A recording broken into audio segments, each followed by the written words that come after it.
काऊन मारापिटी केली सांगा तर. तर बायासमोर शिवे देते न ते गिऱ्हाईकासमोर. तो पिलेला असते गणेशजी, आपण पिलेला असतो का? मागूवर बसत केले पिलेला असते. तर स्वराच्या जाण्याची तयारी सुरू आहे. तर स्वराचं नाक टोचून आणलेलं आहे, स्वराचे सोन्याचे कानातले काढून ठेवलेले आहेत आणि तिला नकली कानातले घेऊन दिलेले आहे. तिची थोडीशी शॉपिंग केलेली आहे आणि झालं असं की एक व्यक्ती आहे तो शॉप समोर भरपूर धिंगाणा घालत होता आणि महिलांसमोर घाणघाण शिव्या देत होता. म्हणून गणेशजीने त्या एक व्यक्तीला मारलेलं आहे आणि ते मला माहिती पडलं होतं म्हणून मी गेली शॉपला. तर चला बघूया असं काय झालं होतं शॉपवर. श्री स्वामी समर्थ जय जय Swami Samarth Shri. Good morning. I hope तुम्ही मस्त आणि मजेत असणार आहे. मी पण मजेत आहे. तर माझी सकाळ होत असते लस्सीने आणि पुदिना वगैरे मला काढून द्यावं लागते कारण आपलं लस्सी आणि मट्टा सेंटर आहे. तर आमच्या बाजूला एक आजोबांचं दुकान आहे आणि त्यांचा मुलगा ना भरपूर असा ड्रिंक घेतो आणि ड्रिंक घेतल्यावर त्या आजोबांना तो भरपूर त्रास देतो आणि शॉपचे पैसे घेऊन पळून जातो आणि ड्रिंक वगैरे घेतो. तर हा त्यांचा फॅमिली मॅटर आहे, आपण त्याच्यात बोलू शकत नाही. परंतु त्याने ना ड्रिंक केल्यानंतर तो काय करतो, आजूबाजूचे जे व्यावसायिक आहेत किंवा जे ते लेडीज वगैरे येतात तर त्यांच्या समोर तो जातो आणि अश्लील अशा शिव्या गाळ वगैरे करतो आणि इशारे पण असे वेगळेच करतो. तर त्याच्यामुळे आमच्या शॉपवर काही लेडीज आल्या होत्या. तर वहिनी हे माझ्या भाच्यासोबत स्वराने केला होता प्रँक, तर त्याच्यामुळे वहिनी वगैरे आलेली होती आणि थोड्या वेळ गप्पा गोष्टी केल्या आणि नंतर वहिनी चालली गेली होती. तर स्वराने प्रँक केला होता तो आणि तिचंच सर्व सजेशन होतं. तर त्याने ना तो जो ड्रिंक करून मुलगा आला होता त्याने काय केलं, शॉपवर अश्लील अशा शिवीगाळ वगैरे केली आणि मग त्या मुलाच्या बापाला गणेशजीने सांगितले की बाबा तुमच्या मुलाला आवरा, माझ्या शॉपवर लेडीज बसलेल्या आहेत आणि तो अश्लीलरित्या शिवीगाळ वगैरे करत आहे. तर ते आजोबा बोलले बाबा मलाच याचा भरपूर त्रास आहे, तुम्ही एक काम करा त्याला थोडंसं 1-2 रपाटे मारा म्हणजे त्याची अक्कल ठिकाण्यावर येणार. आणि मी गणेशजीला आधीच मला गणेशजीने हे मॅटर सांगितलं होतं की तो व्यक्ती खूप त्रास देतो दुकानावर आला की मी त्याला मारणार. परंतु मी गणेशजीला सांगून ठेवलेलं होतं की अजिबात कोणाला मारझोड करायचं नाही, त्याच्या फॅमिलीला सांगायचं. परंतु आता त्याचे पप्पाच म्हणत होते की त्याला मारा म्हणून गणेशजीने त्याला मारलं होतं. तर इथं माझं देवघर वगैरे मी स्वच्छ केलं होतं आणि स्वच्छ केल्यानंतर मी स्वयंपाक करायला बसलेली आहे आणि माहिती आहे का, तर आता स्वरा पण जाणार आहे. तर स्वराच्या शाळेतून कॉल आलेला आहे की मुलांसोबत सोन्याची किंवा चांदीची अजिबात कोणती वस्तू द्यायची नाही आहे. तर स्वरा बोलत होती की मला जे कानातले म्हणजे स्वराच्या कानातले जे सोन्याचे आहेत ते मला काढून ठेवायचे आहे, प्लस तिचं नाक पण टोचायचं आहे. तर आज मार्केटला पण जायचं होतं. तर इथं मी स्वयंपाक करताना मला स्वराचा भरपूर असा आधार असतो, कांदा चिरून देण्यात, लसण काढून देण्यात, सांबार चिरून देण्यात. आणि आता तुम्ही बघितलंच असेल की मी पोळ्या टाकत होती, डाळ भातचा कुकर डाळ पालक लावलेलं होतं ते सगळं झालेलं होतं. तर स्वरा मला लसण सोलून देत होती आणि लसण सोलून देताना ती मला एकच म्हणत होती, मम्मी मी गेल्यावर तुला हे कोण काम करून देणार. खरंच ती गेल्यावर हे माझे छोटे मोठे काम कोण करणार ना, हे मला पण माहिती नाही आहे. तर त्याच्यामुळे आणि स्वरा असल्यामुळे कसं टिफिन पण तीच घेऊन देत जाते, असं मला टेन्शन नाही कोणत्या गोष्टीचं. स्वराज जर रडत असला तर ती स्वराजला पण सांभाळते, मोठ्या बहिणीसारखा सांभाळते. कधी कधी जर मी घरी नसताना त्याने शी केली तर ती ते पण स्वच्छ करते. तर त्याच्यामुळे स्वराचा भक्कम असा आधार मला आहे, जसा की गणेशजी असताना घरचा आधार होता. तर असं झालेलं आहे आणि आता तिची थोडी का होईना तयारी चालू झालेली आहे जाण्याची. तर आता स्वरा गेली टिफिन घेऊन. स्त्रियांनी किती घरी काम केलं तरी काही त्याला नाव नसते. ठीक आहे, आज मला ते देवघर वगैरे स्वच्छ करायचं होतं. तर तुम्ही गुरुवार आहे म्हणून आजच मी देवघर वगैरे स्वच्छ करून घेतलं होतं आणि थोडे कामं करताना भरपूर असा उशीर होतं. नंतर मी स्वयंपाक केला, स्वरा गेली टिफिन घेऊन. नंतर मी घरचं क्लिनिंग आवरलं, कपडे वॉश केले, भांडे घासले आणि त्याच्यानंतर संध्याकाळ झाली होती आणि स्वराचा एवढा नांदा होता की मम्मी माझ्या सोन्याचे कानातले का. एक माझं असं बालपण होतं की मला सोन्याचे कानातले मिळालेच नाही घालायला आणि स्वराला मी सोन्याचे कानातले देते तर तिला घालायचे नाही आहे. तर आता मी इथं पोहोचलेलो होतो कारण ती आता त्या हॉस्टेलला जाणार आहे, त्याच्यामुळे तिथं ना सोन्याचे कानातले चांदीचे कानातले असं काहीच चालणार नाही आहे. तर त्याच्यामुळे आम्ही आता हे काढून घेतलेले आहे आणि स्वराची काहीतरी बडबड चालू होती, असं तसं काहीतरी ती बोलत होती आणि मी ती आप्पा तिला सांगत होती तुम्हाला भेटते तर तुम्ही घालत नाही आणि तुझ्या मम्मीला कानातले भेटले नव्हते का. आमची मुलगी आहे, तिचं नाक टोचून द्या. बघा स्वराला कानातले मिळतात सोन्याचे तर घालत नाही, आम्हाला नव्हते बापा, तिला भेटते तर अशी रंगात आली. बापा आम्ही हॉस्टेलमध्ये डबल पडले तर 4 व्हिडिओ बनवतो ना रे. चार कानातले पाडलेले आहेत मी सोन्याचे ऑलरेडी, म्हणून मी म्हटलं यावर्षी अशी चूक नको करूया, म्हणून मी कानातले काढले. नाक टोचून. तर स्वराला आता इथं कानातले म्हणजे कानातले काढले तिचे आणि तिचं नाक टोचून घ्यायचं आहे. मध्यंतरी तिचं नाक टोचलेलं होतं, परंतु तिने ना ते बेसर म्हणजे पडली तिच्या नाकात, तर तेव्हापासून तिने दुसरं टोचलंच नाही. तर ते बघू शकता तिचे कानातले मी काढून ठेवलेले आहेत आणि आता तिचं नाक पण टोचून घेत आहे.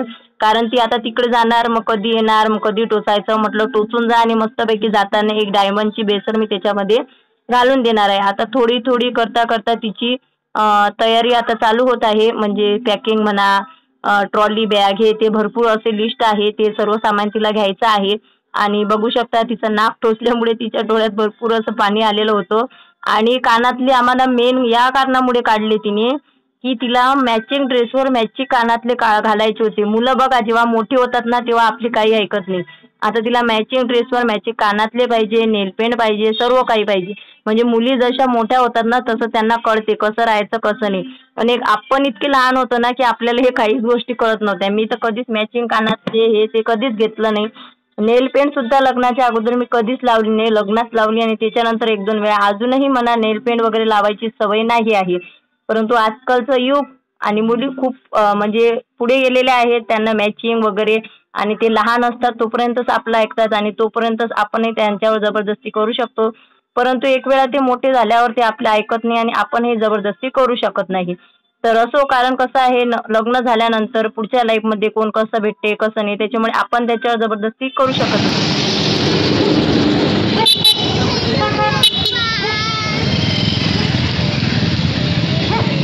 काय पाहून आले तुम्ही रस्त्यावर? रस्त्याने भाव देत नाही. अरे मला असं वाटतं कधी कधी मी जायलाच आहे, एवढं दिमाग खराब होते माझ्या कधी. इकडे काय पाहून आले हे? इकडे काय पाहून आले? इकडे आता काय आता गिरायकडे तर बसते मग इकडे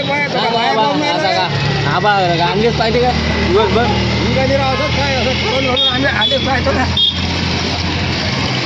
जास्त बोलू नका, हा पुरा ट्रे फोडून टाकेन तुमच्या डोक्यावर. आबाले पैसे देऊन देईन मी.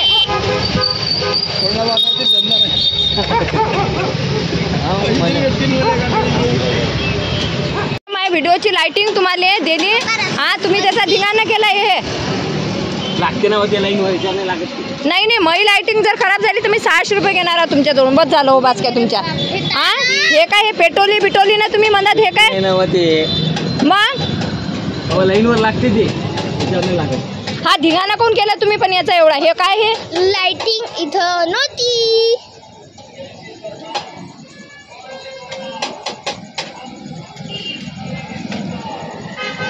हे असे फेकून द्यायची आहे का ही लाइटिंग? 600 रुपयाची आहे ना.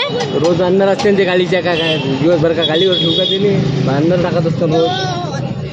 किती दिवसाची मी तुम्हाला म्हणून आले लाइटिंग घरी या, लाइटिंग घरी घेऊन या. तुम्ही येऊन आले काय?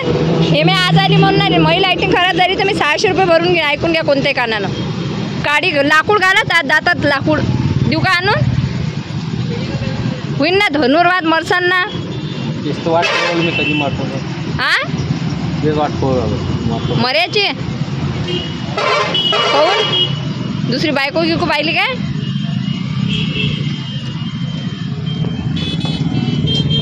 तार घालत असते का दातात कोणी पागल धंदे?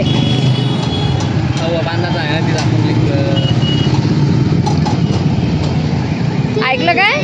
मई लाइटिंग जर खराब झाली तर मोजून 600 रुपये नगद घेणार आहोत. ते दूध घेऊन जाता मी नाही नेत, माझ्याजवळ तसाच गाठ आहे. ते बकेट घेऊन जा ना. बकेट ते बकेट द्या, त्याला सामान टाकून नाही तो दूध नेत नाही मी. दूध तुम्ही आणजा.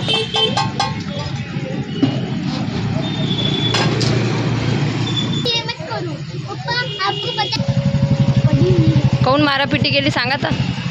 बाहेर शिवाय देते ते गिरायच्या समोर.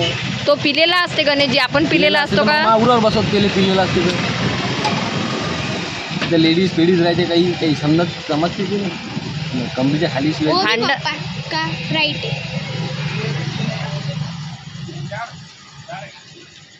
भांडण तंटे करायचं नाही. हा इथं भांडण तंटे करणं मनाई आहे, तुम्हाला माहित आहे ना.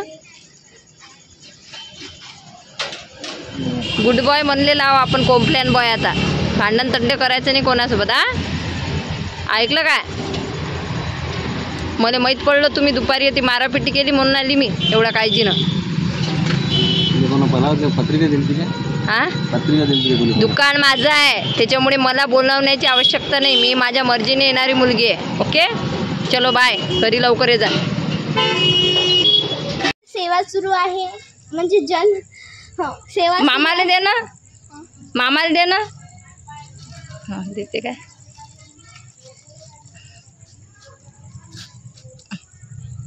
घ्या मामा. तू खाय मी नाही खात तूच खाय. हा तुझा येतो. कधी उठला मी अतलाच नाही गेला तर उठून खाली आला. हा काय आता आलती ना आता डबल होती आणि घरी आलो. तर रात्री लाईन गेली होती आमच्याकडची. 2 दिवस झाले हवा पाणी काय काय सुरू आहे बाबा. तर घरी आल्यानंतर ना लाईन केली. स्वयंपाक केला आणि लाईन केली होती.